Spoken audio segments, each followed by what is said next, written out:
Салам достор, сіздер менен окутул. Бүгүнкү сабагыбыздын темасы иреттик сандар. Иреттик сандар деген эмне? Алар биринчи, экинчи деп катарды көрсөткөн санатоочтор. Мисалы, биринчи сабак, экинчи бала. Англисче иреттик санатоочтор ordinal numbers деп аталат.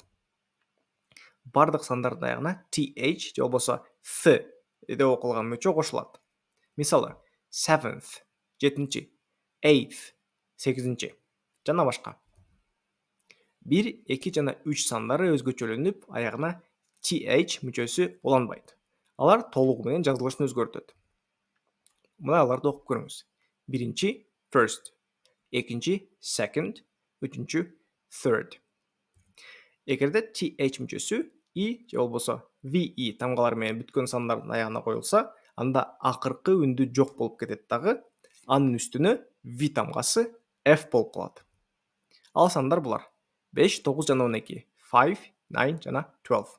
Байкап көрсөңүз, алар v же болбосо ve деген тамгалар менен аяктайт. Булардын иреттик сандары болсо мындай болот: 5th, 5-чи, 9th, 9-чу жана 12th, 12-чи. Ондук сандар y тамгасы менен аяктайт. Ошондуктан аларга кошулган th мүчөсү eth мүчөсүнө өзгөрүп кетет. Мисалы, 20.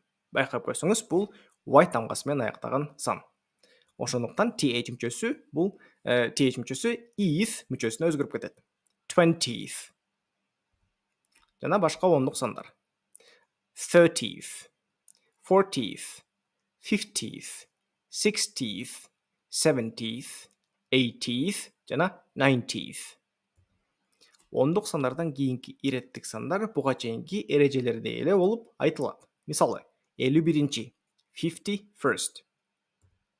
Жана башкалары: 52nd, 53rd, 54th, 56th, 57th, 58.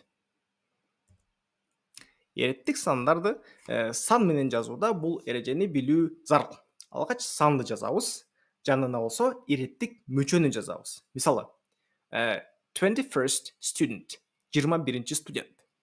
16th of September, 16-чы сентябрь. Ушун менен сабагыбыз бүттү. Кийинки сабактарда көрүшкөнчө.